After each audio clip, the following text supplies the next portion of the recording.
김건희 씨가 음. 나왔던 5개의 문자 메시지가 공개됐잖아요. 그렇죠. 그게 원래 친윤에서 한동훈 전 대표가 김건희의 이런 문자도 쌩깐 사람이야 라는 걸 보여주려고 공개했잖아요. 용화돼 있던 분에게 이거 타격 좀 있겠는데 물어봤어요. 네. 그분이 바로 딱 한마디가 전혀 없을 거다.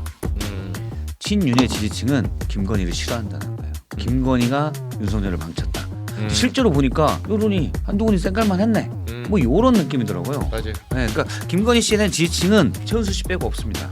최은순도 몰라요. 엄마랑 딸하고 어떻게 될지 모릅니다. 한학자 사례 보면. 그 더글로리 보면 엄마가 결국은 딸을 팔잖아요. 네. 엄마가 딸한테 어떻게 이러냐고. 네, 자기가 살려고. 그쵸. 원래 그게 또 인간이에요. 예. 그럼. 오늘 뭐 앞에서도 많이 다루고 오셨는데 김건희 첫 재판 뭐 여러 가지 얘기를 하더라고. 이제 김건희 씨가 근데 제대로 얘기한 건 아니고 이제 변호인 측이 얘기를 한 것 같아요. 현재 뭐 정치자금법 위반, 네. 예, 그리고 이번에 있었던 그리고 공천 개입 문제, 알선수재. 예, 알선수재 등등 이제 전면 부인했어요. 부인했죠. 어쨌든, 예, 근데 전면 부인하는 전략은 뭐라고 보세요? 그냥 부인해야 된다라고 생각할 것 같아요. 음, 그러니까 이걸 인정하는 순간 정말 V제로였네. 이 건만이 아니라 다른 건도 개입을 하고 관여를 했겠구나. 그렇게 생각하지 않을까요? 그렇게 되면 형량이 더 높아질 거고. 근데 제가 봤을 때는 지난번에 영장 나온 것도 그 반클리프 목걸이 있잖아요. 죽어도 안 받았다고 하다가 한 방에 날아갔잖아요. 결국은. 저는 그때 감정이입 같은 걸 살짝 해보거든요. 개 쪽일 것 같아요. 아니 그러니까 이게 그러니까 안 받았다고 막 하는데 네. 준 사람이 판사가 잠시만요. 저기 잠시만요. 건희 씨 잠시만요. 자수서예요. 이봉관 회장이 줬다고 나오는데요? 에? 그러니까요. 개 쪽일 것 같아. 예. 창피하지. 게다가 진품 가품까지 들어대니까 그 다음부터 별 말이 없습니다. 그 안 받았다고 하다가 오늘은 이제 다른 이제 통일교육교 얘기를 하니까 그렇게 된 건데 일단은 부인 전략인 것 같아요. 일단은, 모든 거를 처음에는 명확한 증거가 나오기 전까지는 부인을 한다. 그래서 특검이 어떠한 증거를 갖고 있는지 확인을 해보겠다. 그런 전략 같다라는 생각이 근데 듭니다. 보통 이런 그게 형량이 높아지는데. 제가 그 구조를 알고 있어요. 네. 뭐냐면 제가 뭐 종종 쓰는 표현인데 일 잘하는 리더와 일 못하는 리더의 차이가 뭔지 아세요? 일 잘하는 리더는 네. 밑에 스태프들로 같이 일하는 팀원들로 일 잘하는 사람을 써요. 일 못하는 리더는 자기가 좋아하는 사람을 써요. 그렇죠, 그렇죠. 그럼 자기가 좋아하는 사람 누구냐? 아부하는 사람 좋아해요. 맞아요. 왜 아부하냐? 능력이 없으니까 아부만이 살 기회가 되는 거예요. 논리적이네요. 그렇기 때문에 능력 있으면 아부 안 하지. 그렇죠. 능력 있는 사람들은 아부 잘 안 해요. 그렇죠, 맞아요. 그 사람이 꼭 잘 되냐? 그것도 아니에요. 네. 인생이 또 운이기 때문에 맞아요. 능력 있는 사람은 지 잘난 맛에 살아요 원래. 맞아요. 그럼 대신 일을 하면서 자기가 그 일에 대한 개인 만족을 자존감이 높은 사람은 그걸로 얻죠. 근데 일 잘하는 리더들은 그런 사람들을 데려다 쓰면 일이 잘 되죠. 제가 왜 이 얘기를 하냐? 변호인부터 바꿔야 돼요. 김건희 씨가 제대로 본인의 재판에 대응하려면 자기한테 계속 자기 밑에 있었던 지금 계속 있었던 대통령실에 있을 때부터 있었던 변호인들이 하고 있잖아요. 이 사람들은 최지우. 직언을 못 해요. 못합니다. 왜?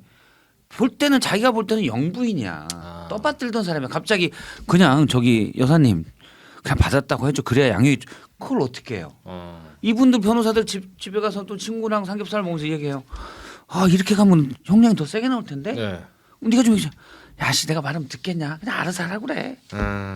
그렇게 되는 거예요. 아니면 이러지 않을까? 제대로 변호할 만한 인정할 거 인정하고 형량을 줄일 그런 변호사를 써야 되는 거예요. 이거 진짜 친구가 없는 거구나. 그렇죠. 진짜 친구 없죠. 왜 아부하는 사람만 가까이 두니까. 논리적이에요. 아니면 이럴 논리적이죠. 수 있잖아요. 다 정말 김건희가 다 했어. 근데 그걸 다 인정하는 순간 네. 형량이 다 높아지니까 일단은 그냥 부인하고 봅시다. 아니요. 그러니까 그건 안 드러나야 된다니까요. 안 드러나면 드러나면은 그냥 죄송해요. 인생 파이어 하는 겁니까? 고인 기억, 파이어? 기억 착각했어요. 죄송해요. 그러고 인정하고. 판사의 판결문에 늘 나오는 표현이 양형할 때 뭐냐면 반성하고 있는. 그래서 기억났습니다. 죄송합니다. 제가 기억을 더 자세하게 써야 되는데 나중에 죄송합니다. 증거 나오면 기억난다. 반성합니다. 이런 전략 아닐까요? 그러니까 반성문을 이 피고인들이 왜 쓰냐면 되게 형식적으로 쓰잖아요. 그냥. 네. 그것도 있으면 일단 감경사유가 그렇죠, 돼요. 그렇죠. 그러니까 없는 쓰는 거랑 거거든요. 다르죠. 그러니까 아니 근데 너무 많은 일에 관여했고 다 네. 자기가 해가지고 16 곱하기 2 가지고 32개를 다 인정을 그렇죠. 해버리면 거의 무기징역 나올 수 있어요. 네. 그러니까 근데- 형량 낮추려면 일단은 부인하고 봐야지. 지금은 예를 들어 뭐 12년이나 14년이나 비슷해 보이지만 사실은 12년쯤 지나면 2년 플러스 알파는 엄청 큰 거예요. 그러니까 일 잘하는 변호사를 써서 그러네요. 20년 받을 거 15년 받고 이렇게 가야 되는 거예요. 음. 근데 본인한테 충성했던 변호인이 있으니 변호인도 뻔히 알아도 또는 저는 변호인도 모를 수도 있다고 생각해요. 그래서 그냥 계속 부인하는 전략. 어차피 덤탱이는 부인해서 양형이 세졌다. 그건 누가 세? 변호사가 더 깜빡 오래 가나요? 아니에요. 김건희 씨가 오래 가는 거예요. 그죠. 아 근데 여기 이 집안은 좀 집안이라 부창부수라고 네. 윤석열이나 김건희나 제가 보니까 그냥 인생 파이어로 가는 것 같아요. 그러니까 제 표현이 아까 그랬는데 예. 지금 저 사람들을 보고 논평을 하고 얘기를 하는 게 징글징글해요 이제. 그러니까 평론을 할 비판할 가치도 없다라는 생각이 드는 거예요. 아 이제. 힘들어요, 진짜 힘들어. 네. 그러니까 웬만해야지 적당해야지 정말 비판도 하고 평론도 하고 막 이런 우리도 희열감도 있고 그러는데 이건 너무 수준이 낮은 사람들이에요. 아니, 예를 들어봐요. 우리 소환 조사하려고 하는데 조사받으라는데 팬티 입고 막 버티는 네. 그런 사람을 우리가 평론을 해야 되는 게 맞아요. 예? 그 모든 걸 부인하는 그런 사람 평론하는 게 맞냐고요. 징글징글해요, 진짜.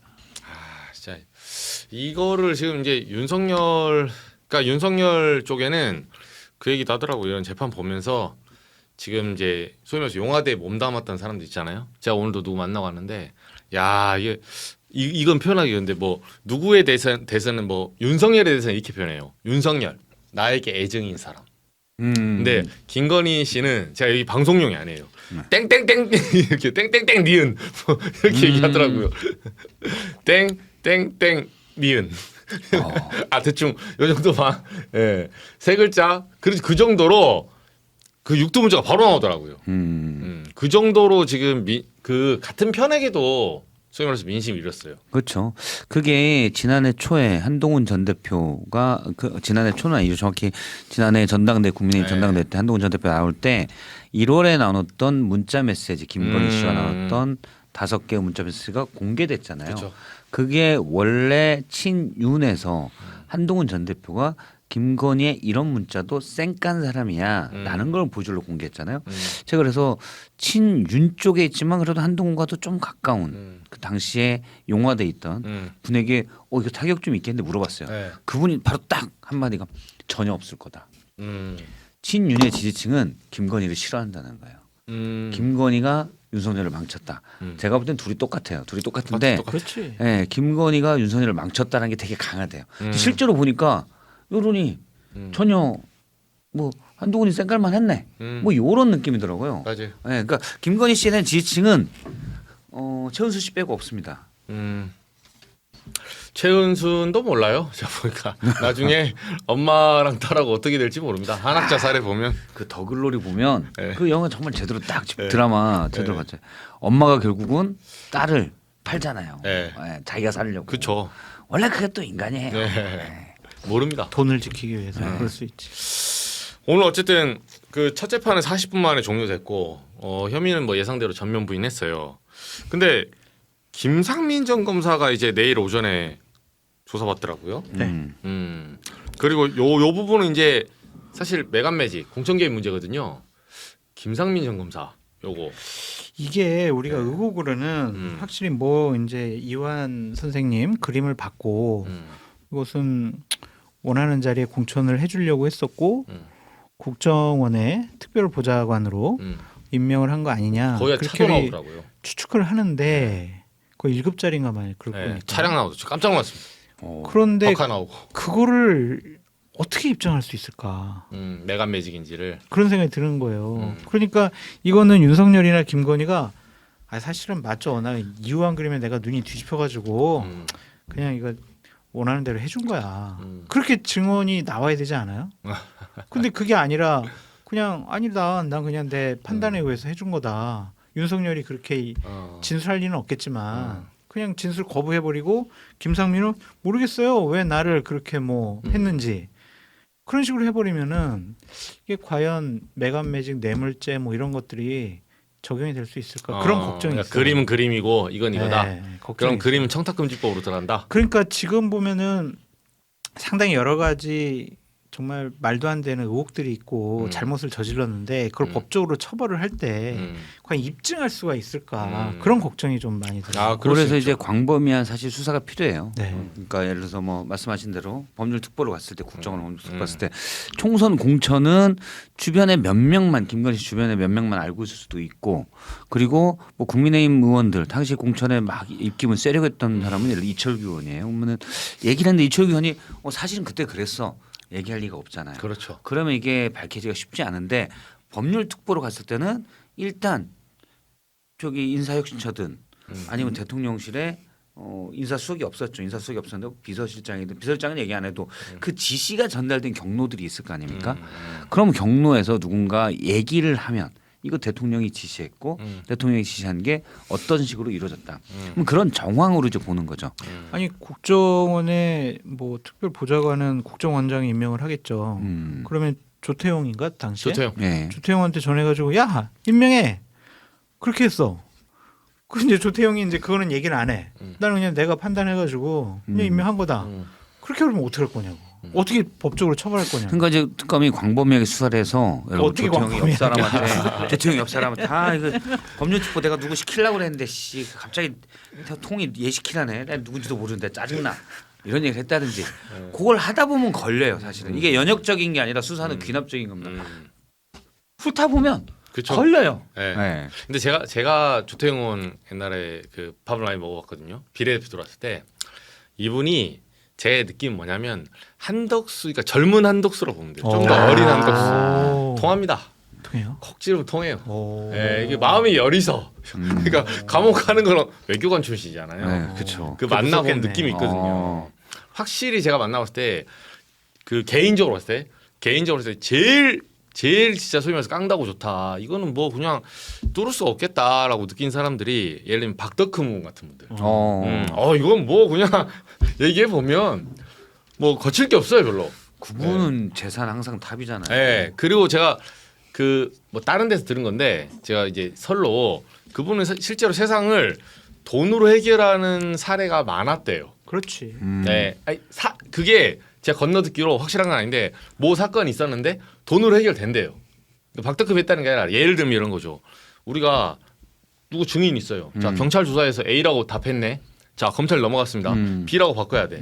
우리 그때 전환길 얘기했잖아요. 2천만 원으로 안 바뀌죠. 네. 근데 5억이라면 10억이라면 네. 액수가 중요한 거지. 그럼요. 증언을 바꿀 수 있는 액수가 중요한 게 액수가. 돈 1억 주고 바꾸라니까 안 바꾸는 안 거예요. 바꾸는 그리고 상대의 공궁함도 중요하고 이 사람의 그 자본에 대한 간절함. 역치값이 얼마인지를 파악하잖아요. 기대값보다 영자 하나 더 붙여주면 그냥 그쵸? 바로지 뭐. 그렇죠. 아 저는 뭐 한 1억이면 할라 했는데 내지는 뭐 이번에 봐봐요. 그 한학자 총재 예를 들면 김호수 총장이나 예, 민정수석 10억. 예. 오광수. 그왜 붙었겠어요?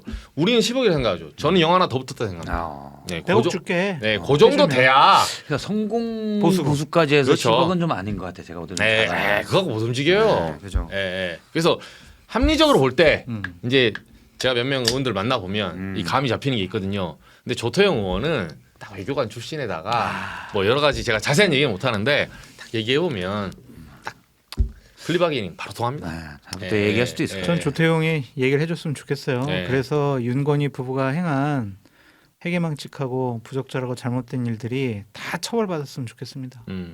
그래서 이 부분은 사실 조은석 특검이 어디가 약한 골인지 잘 알고 있더라고요. 전화 싹 돌려보면 한번 싹 얘기해봤을 거 아니에요. 뭐 전화 통화하든가 누구를 쳐야 될지를 그림을 잘 그리고 계시던데요. 제 느낌상. 예. 물론 저도 이제 제가 뭐 조태용 의원 얘기해 준 건 아닌데 예. 우리 방송을 보시면 아, 많은 팀이 되실 돈수통에 거예요. 봐야 되겠네 이거. 예, 예. 제가 겪어본 의원들 얘기해 준 거예요.